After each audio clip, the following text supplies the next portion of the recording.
Los, las cavidades torácica y abdominal, vamos a ver que los órganos de estas cavidades están revestidos por unas membranas. Entonces, por eso y son muy importantes para el funcionamiento. Estas membranas de las cavidades tienen la característica, ¿sí? O sea, la membrana es un tejido delgado, fino, que cubre o reviste un órgano o una serie de órganos dentro de una cavidad.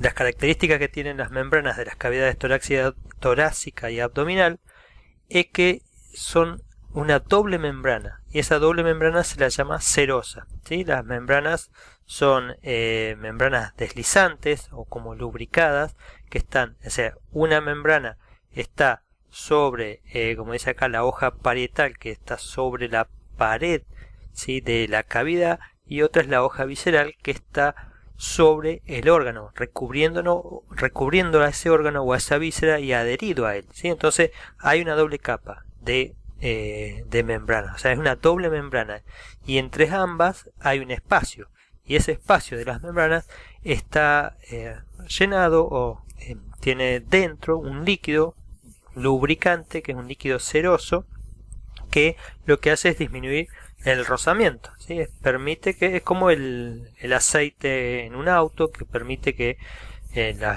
los engranajes, las máquinas, los pistones, etcétera, no rocen tanto, o sea, disminuye ese rozamiento, entonces esté bien lubricado. Por ejemplo, ¿en dónde?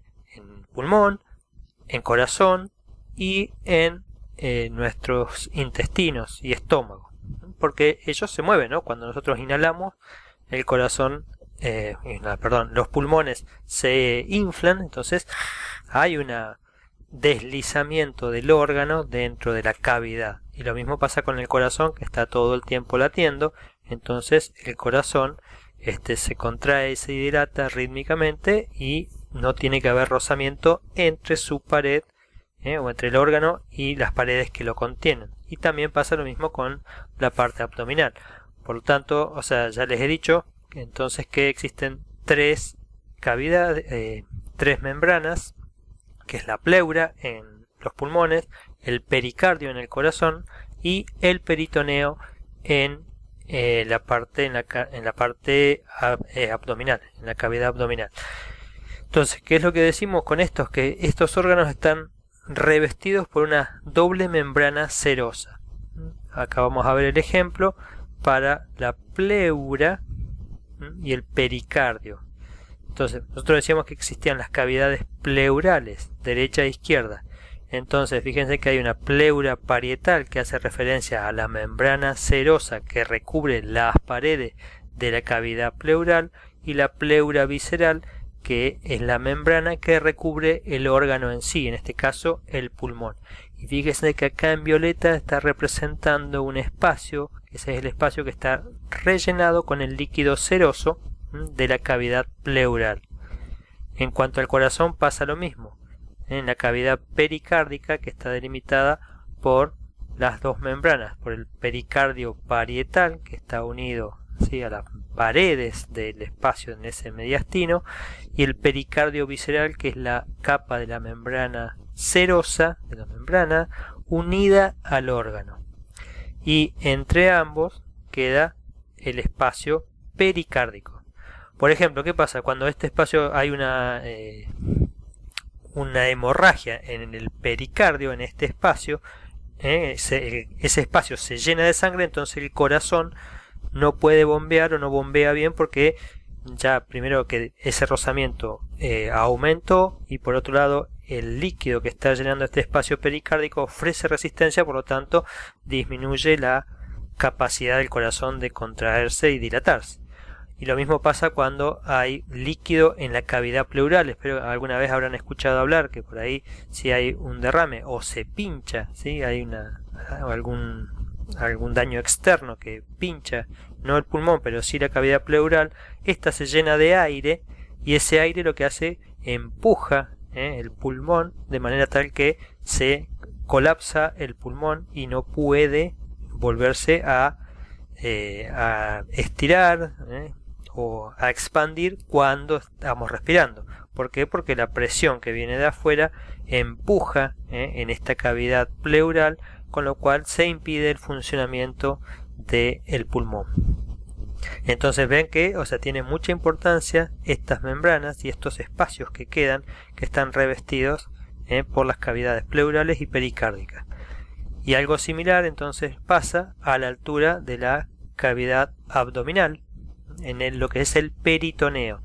Existe un peritoneo parietal, que es el que está unido a las paredes, ¿sí?, de la parte abdominal, sobre todo de la cara anterior y media, y en la parte posterior. Vamos a ver que algunos órganos quedan por fuera de esa cavidad peritoneal, ¿no? Y tenemos el peritoneo parietal y el peritoneo visceral, que como vemos el parietal está unido a la parte externa y el visceral sigue, por ejemplo, la línea del estómago, hígado y de los intestinos, es decir, es como que se invagina, se mete dentro de la cavidad para tomar los órganos y los rodea a todos. Fíjense cómo rodea vasos sanguíneos, nervios, acá tenemos estómago, intestino delgado, el hígado.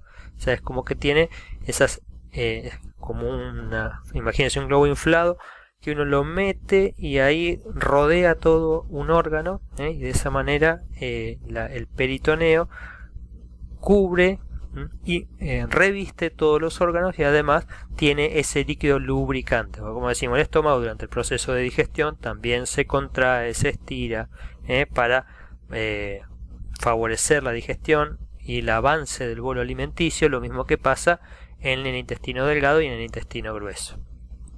La mayoría de estos órganos, como decimos, están contenidos en la cavidad peritoneal, y otros están por fuera de esa cavidad peritoneal, entonces se los llama retroperitoneales. Entre ellos incluimos los riñones, páncreas, el duodeno, ¿sí?, la parte antes del tubo que conecta la boca con el estómago, el colon ascendente, descendente y la aorta abdominal.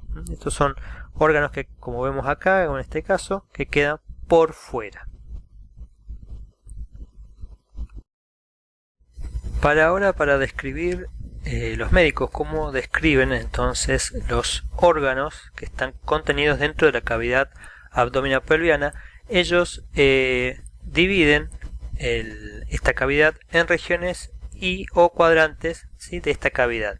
Entonces esto facilita la descripción porque en un análisis, cuando uno le pregunta a la persona, entonces pueden identificar con mayor precisión en qué zona del cuerpo tienen, por ejemplo, un dolor o está localizado un tumor, de manera tal que es mucho más específica esa localización. Se utilizan dos métodos. El primer método consiste en trazar dos líneas verticales y dos horizontales, de manera tal como si fuera un tatetí, en el cual se describen 9 regiones. La primera línea horizontal es la línea subcostal, que va por debajo de lo que se llama la parrilla costal, debajo de la última costilla, y la otra se la llama la línea intertubercular, que está a la altura de la parte superior de los huesos de la cadera. Y luego tenemos las dos líneas verticales, que son las líneas medioclaviculares. ¿Sí? Estas líneas pasan a los costados internos de las tetillas, digamos, ¿sí?, del pecho. Entonces, de esta manera quedan definidos 9 regiones o cuadrantes. Entonces, que va a ser superior, medio e inferior. En la zona media, media superior, media inferior, izquierda y derecha también. Medio, zona media, zona superior y zona inferior.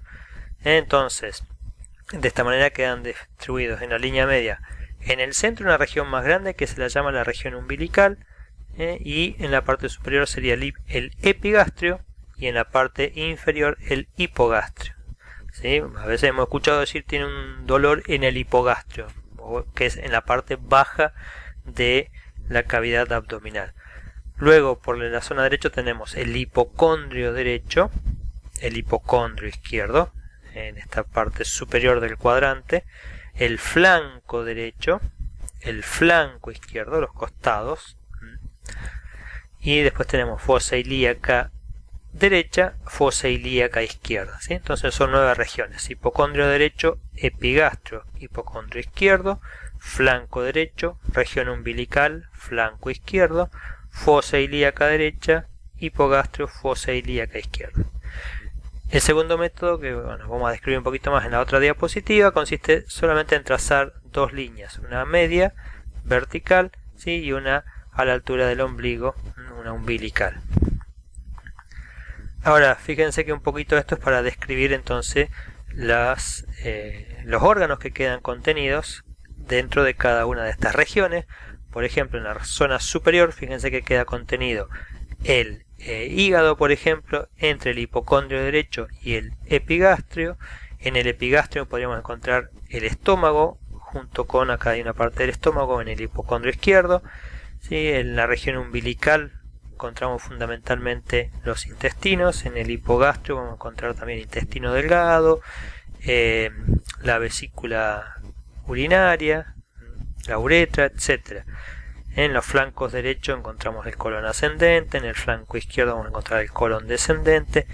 Y bueno, esto permite, como decimos, a que el médico describa con mayor precisión la zona del dolor. Si tiene un dolor en el epigastrio o en el hipocondrio derecho, puede deberse a una u otra región del hígado, ¿sí? En la región umbilical, perdón, vamos a encontrar también, si le duele en el centro del estómago, podemos decir que también tiene un dolor en los intestinos delgados, y así sucesivamente. El segundo método que veíamos consistía en trazar una línea vertical, una única línea vertical en la línea media y una única línea horizontal a la altura del ombligo, con lo cual quedan definidos 4 cuadrantes, es decir, 4 cuartos. Cada cuadrante corresponde o abarca más o menos un cuarto. La otra es más, la otra tipo de descripción es más usada por los anatomistas. Esta es un poco más usada por los médicos, ya que es más sencilla y permite describirlo de una manera más rápida, ¿no? Donde describir en qué zona se encuentra el dolor cuando tiene que hacer el diagnóstico.